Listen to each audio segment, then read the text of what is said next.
if you have gear acquisition syndrome, do not watch this video. This is a pedalboard tour, which means I built this pedalboard for a band that has since dissolved for various reasons, some of them obvious based on what we've all gone through, some of them not. So now I just have this beautifully crafted pedalboard and nothing to do with it, so I thought I would show it to you, hoping that you will enjoy some of the sounds, maybe learn a thing or two about effects and pedalboards, but not hoping that you will go out and buy all of these pedals and not have a savings account anymore. Okay, so I'm gonna just give you a rundown on what we're looking at, my signal order, and then we'll listen to some sounds. So first things first, this is a Temple Audio Temple board with the punched aluminum here, and everything's got plates on it, which is a system I have enjoyed. It's not without its drawbacks, but it does look really nice, among other things. And everything is powered by two CIOKS DC10 Links underneath the board. This is a big ass board.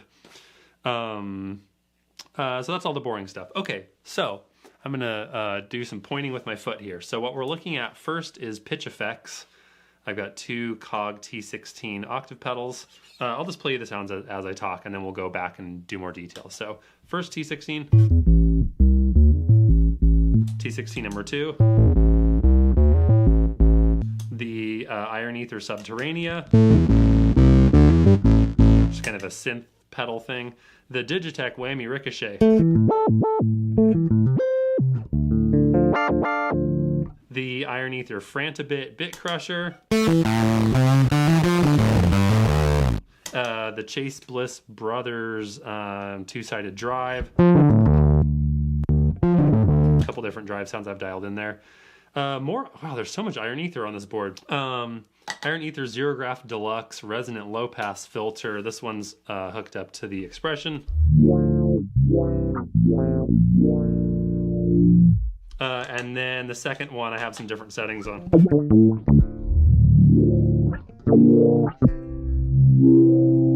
Fun.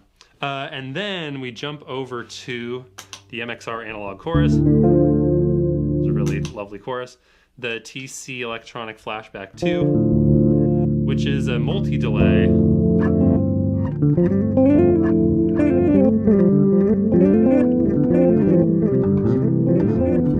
Which I have set in reverse delay mode.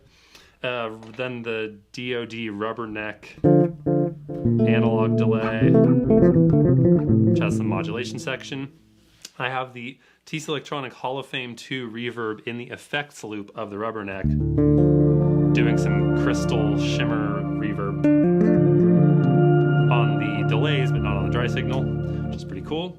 And then I think the Gravitas is next. I don't actually remember, but this is the Chase Bliss Gravitas Tremolo, which I have on the Expression also. And then finally the red Panda Tensor, which is insane.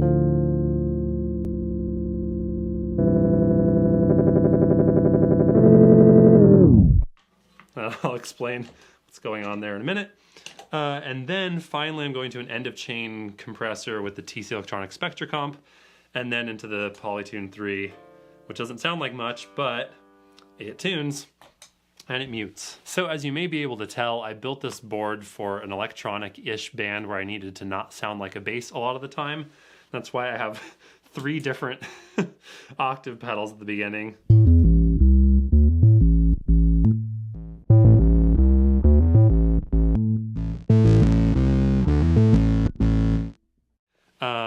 And then everything else is kind of modifying from there.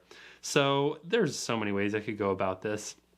Why don't I just talk you through pedal by pedal, and I'll kind of show you some of the sounds I liked on this board as a tribute to its glory before I take it apart and do something else with it. So the Cog T16 is a really cool analog octave pedal. It's got octave down volume, clean volume, and a filter.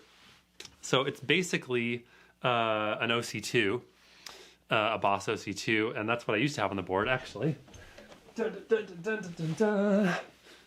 That's what I used to have on the board. What I didn't like is the way I had this setup going. This is the bass I was using in this band too. which is active, which really changes how pedals react, whether you're playing active or passive.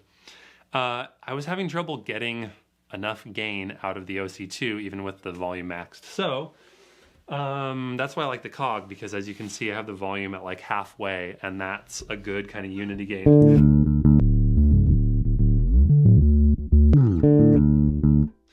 And also the OC2 doesn't love the passive input. It tended to clip when I dug in. So that's why I switched to the T16, but I think with the filter set where I have it,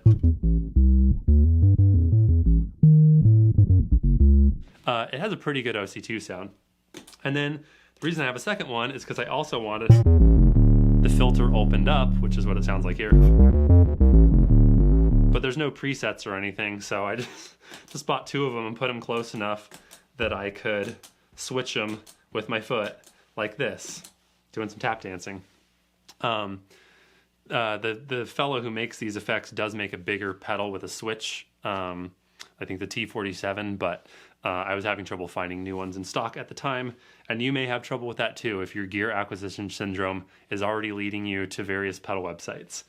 But I love that pedal, and frankly, I'm only even telling you about it because I already have two, so I feel like I have enough. But I want everybody to have T16s. And then the Iron Ether Subterranea is a cool, weird synth pedal with multiple voices. So there's a clean, and then there's some octave sound, and an octave synth, and a unison synth, and I have it all piled together in one big pile. I'm not going to show you everything each pedal does, by the way. That would take like 70 hours. And I don't even know everything these do, especially the Tensor, which is the most insane pedal on this board. I'll just show you some sounds. So I would use the T16 as a starting point for most of my sounds. And then I would maybe take the one that's set up like an OC2 and kick a little drive on it. And maybe put some chorus on that.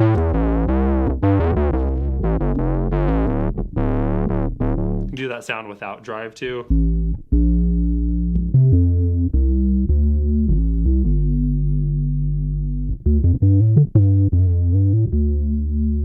It's a nice sound.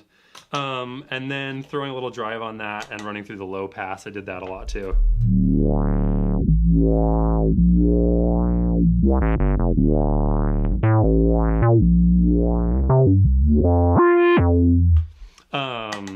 If you don't kick on the drive, by the way, I'll throw in some little pearls of wisdom here.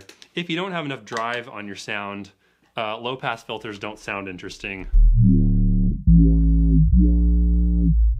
You know, there's not enough upper harmonic content to really excite the resonance of the filter.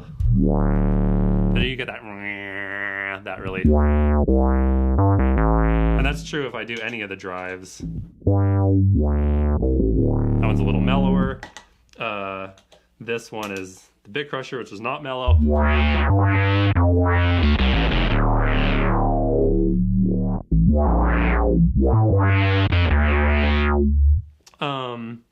And that works too with the more drivey. So this is my starting sound on the second T16. If I low pass that, works okay. And same with the Subterranea, which has drive built in.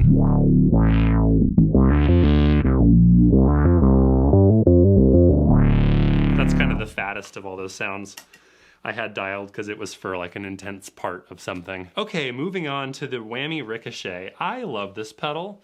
I have the full Digitech bass whammy, which I also love, but I actually like this better in certain ways. So basically what this is it's a polyphonic digital pitch shift pedal. And I actually will show you some of the different settings on this one because it's really cool. Basically, I have an awareness that when I'm dipping down here to tell you stuff, I'm moving away from my microphone, so please bear with me on the audio. This is just what we're working with today. First, you can adjust how much pitch it does. I like it on the 2-octave setting because I'm a madman. There's 1 octave. I can do a 7th.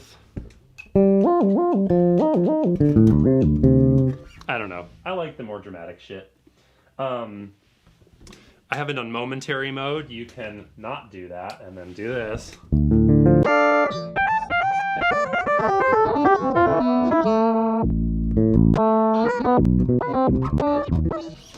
But momentary mode is more fun. You can send it down too, which is weird.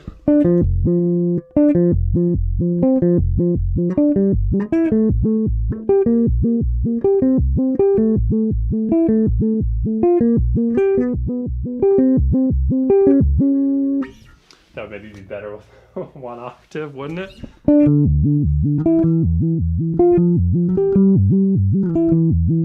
And then let's do a little bit of this.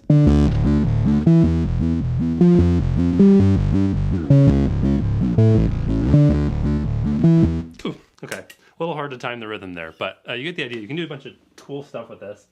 Also, the ballistics setting over there, you can adjust the speed at which it rises and falls, even in momentary mode.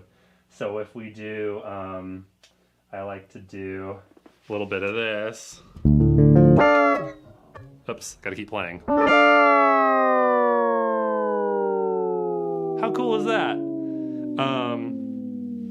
Also, hold on, here's a cool sound. Okay, TC Electronic Aeon Ebo ripoff thing.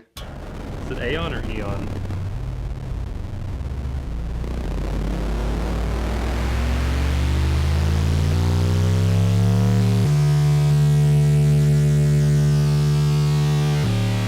All right, you've seen enough of that one. Iron Ether Frantabit, it's a bit crusher.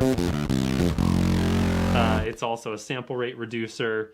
It does some other weird stuff. Here's this. If you need to make that sound, you can. Okay, the Chase Bliss brothers, I'm not going to talk about this very long, but basically there are two drive pedals inside of this. There's a boost, a drive, and a fuzz on each side, and you can run them into each other in either order or run them in parallel. It's not a bass pedal specifically, but I have found it useful. It's not like the only drive pedal I think I'll ever need, but I really like it. And I just love Chase Bliss stuff. So I used this mostly to add some drive onto my OC2 octave sound, which again is this T16 with the filter down.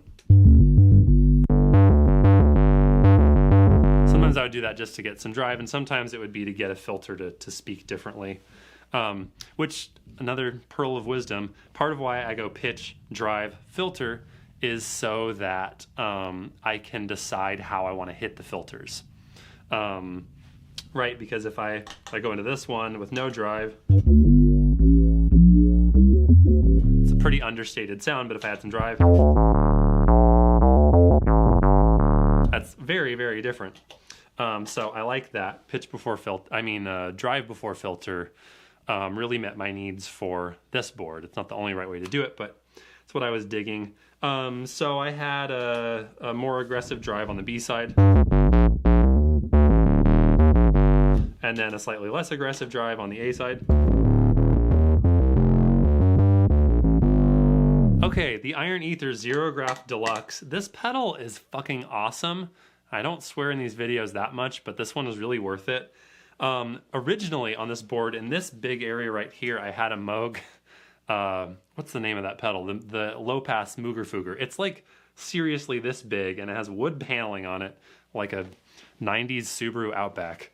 And it sounded great. However, the Moog is huge, and it also has a really high noise floor because it's just too vintagey to be clean. So the Xerograph is actually a digital pedal. It is not an analog low pass filter. So I lose some cool points there.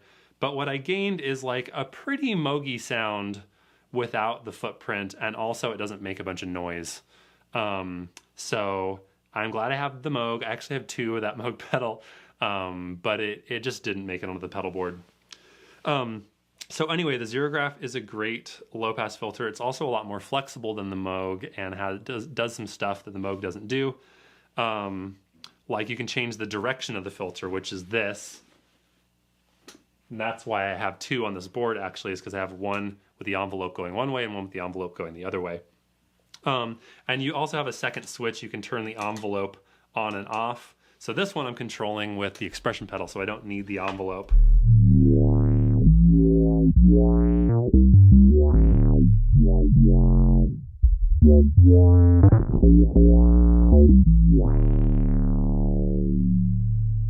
It's pretty cool. It's just T16 Xerograph. Sounds good. Throw a little chorus on that, just for fun.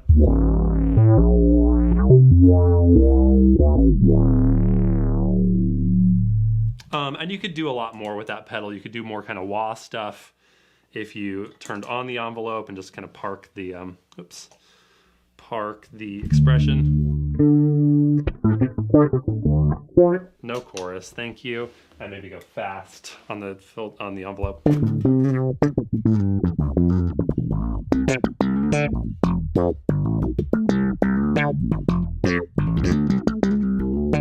So you can get more wah stuff from it too, but that's not really what I was going for this board. Okay, real quick, let me show you the Xerograph Deluxe number 2, which I have set with the envelope going the other direction.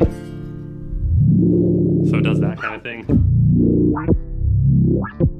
It's like you keep just dipping your head underwater.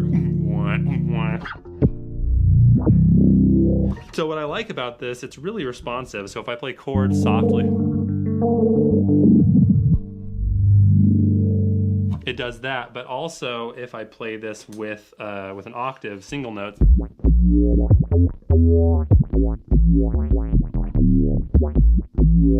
I can get a little chow chow sound on the front, but if I play harder,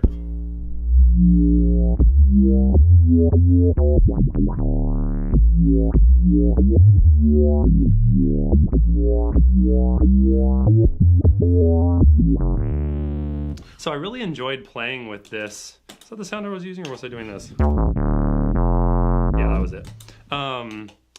Because your dynamics controls your rhythm with the way the filter opens up on the envelope. Right, if I play really hard, it takes like a couple seconds to come up. If I play soft, then it's like ow, ow, ow, ow, ow, ow. So in between, I can get.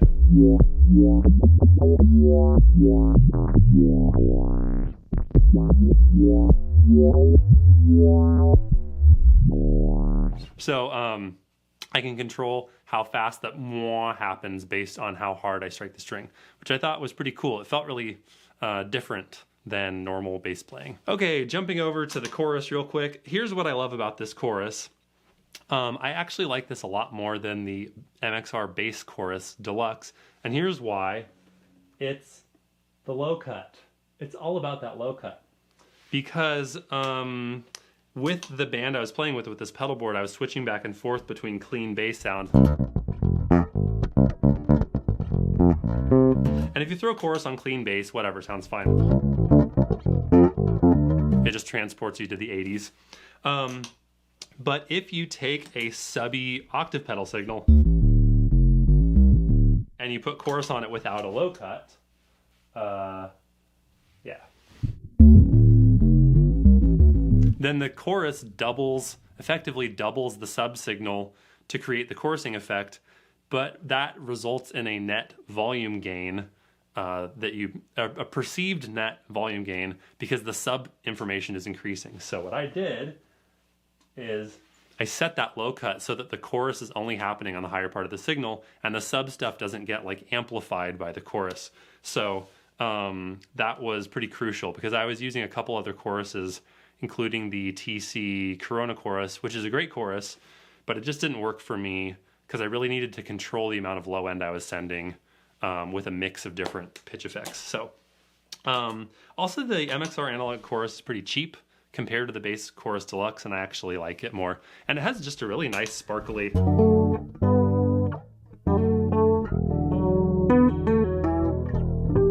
has a nice sparkly sound. I really like that. Okay, moving on. The Flashback II does tons of shit. One of the cool things about this generation of TC pedal is if you mash down the foot switch, I don't know if you'll be able to see that yellow light that comes on? That means I'm engaging the mash, which means I can assign that to do different things. On this patch, I have that doing a kill dry.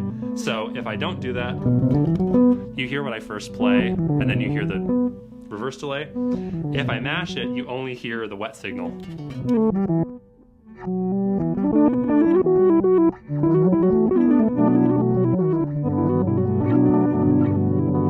pretty cool.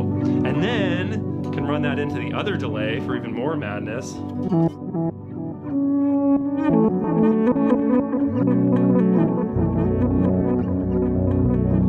then do this just for kicks.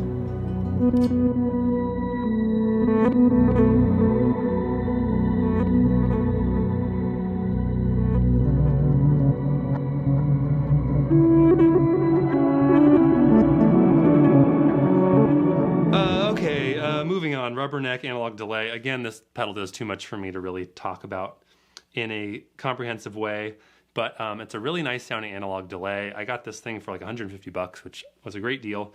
It has nice modulation. It has different tap ratios. I won't even get into all of it. It just takes too much time. Cool things about it.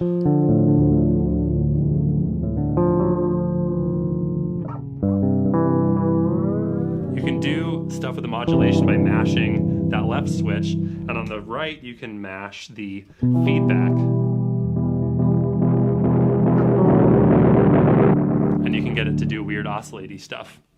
And you can really customize that with these two little knobs right there. So I love that pedal. Not to give you gas here, gear acquisition syndrome, but that is a sick delay pedal.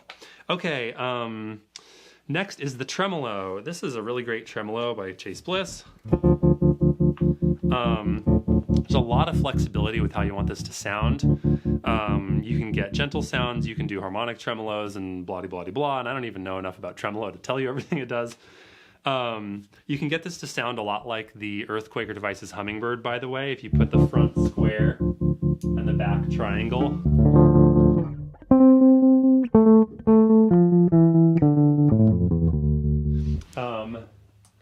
But what I like to do is set both ends square and do a really choppy thing. We'll do with this.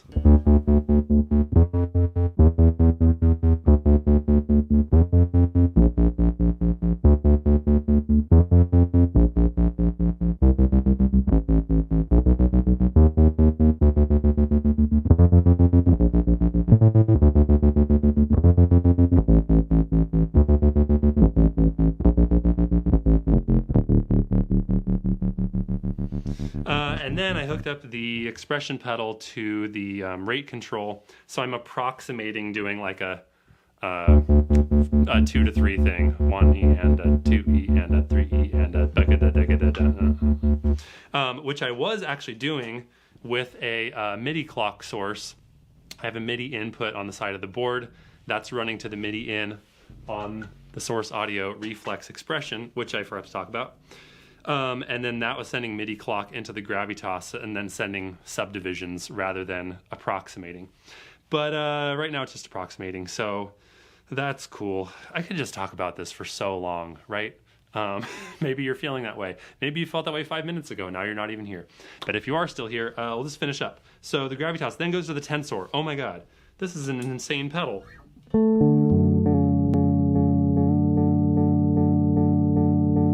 That's not that crazy, but what about this? What if you could tape stop stuff that you played?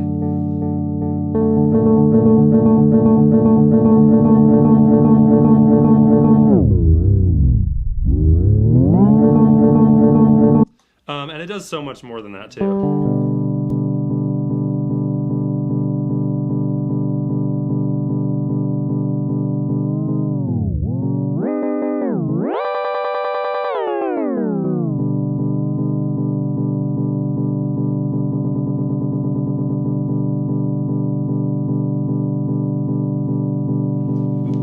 But for me, it's all about that tape stop. Just so weird and cool.